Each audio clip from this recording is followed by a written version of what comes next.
আলহামদুলিল্লাহ। প্রিয় দর্শক, কোরবানি একটি গুরুত্বপূর্ণ মশলা। সেটা হলো অতীতে যারা কোরবানি দিয়েছেন বা আগামীতে কোরবানি দিবেন, এই মশলার সম্মুখীন প্রায় মানুষের হয়ে যায় হঠাৎ করিয়ে। সেটা হলো কি, যারা কোরবানির প্রাণী কেনেন, কেনার পরে কোরবানির দিন কোরবানি দেওয়ার জন্য মাসবাহতে নিয়ে যায়, আর যখন জবাহ করার পরে দেখা যায় হঠাৎ করে এই কোরবানির পেটে বাচ্চা পাওয়া যায়, জিন্দা বাচ্চা, আর কোনো সময় মুর্দা বাচ্চা পাওয়া যায়। তখন আমরা মশলা নিয়ে একটা সমস্যাতে পড়ে যাই। আসলে শরীয়তে সেই ব্যাপারে কি আমাদেরকে অনুমতি দিয়েছে? শরীয়তে যেটা অনুমতি দিয়েছে, কোনো প্রাণী যদি জবাহ করার পরে বাচ্চা পেট থেকে বাহির হয়, সেই প্রাণীর কোরবানি দুরুস এবং ঠিক জায়েজ আছে, কোনো অসুবিধে নাই। হ্যাঁ, মশলা হলো যদি জিন্দা বাচ্চা পেট থেকে বাহির হয়, সেই বাচ্চাকে আপনি জবাহ করি, সেই বাচ্চারও গোশ ওর সঙ্গে শরিক করি, ওর সঙ্গে মিশিয়া সেটা বন্টন করবেন।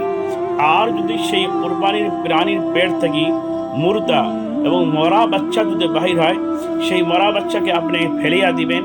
সেই মরা বাচ্চার গোশ ওই কোরবানির গোশের সাথে মিশাই দিবেন না। এটা ইমাম আবু হানিফা রাহিমাহুল্লাহ তাআলা নিকটে। মূল কথা হলো কি, যে গাভীন প্রাণী যদি আপনি কোরবানি দিতে চান, সেটা দিতে পারবেন। হ্যাঁ, ফতোয়া শামির মধ্যে লেখা আছে ওই রকম গাভীন প্রাণী জবাহ করা মাকরু, যেটা বিলকুল উলাদাত এনে বাচ্চা ওসিরে জন্ম নেবে, এরকম প্রাণী জবাহ করা শরীয়তের মধ্যে মাকরু লিখেছে। কেউ যদি এরকম প্রাণী জবাহ করে, এটা মাকরু হবে, কিন্তু কুরবানি হয়ে যাবে। গাভীন প্রাণী কেউ কুরবানি দিতে চাইলে কুরবানি হয়ে যাবে। যদি জিন্দা বাচ্চা বাহির হয়, সেটাকে জবাহ করে তার সঙ্গে মিশিয়ে গোশ বন্টন করবেন। আর যদি মুর্দা বাচ্চা হয়, সেটাকে বাইরে ফেলে দিবেন।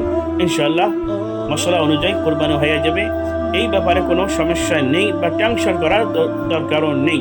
আল্লাহ তাআলা সবাইকে সহি শরীয়ত মোতাবিক কোরবানির প্রাণীগুলিকে, কোরবানির জানোয়ারগুলিকে সঠিক মোতাবিক কোরবানি দেওয়ার মশলা অনুযায়ী তৌফিক নসিব ফরমাক।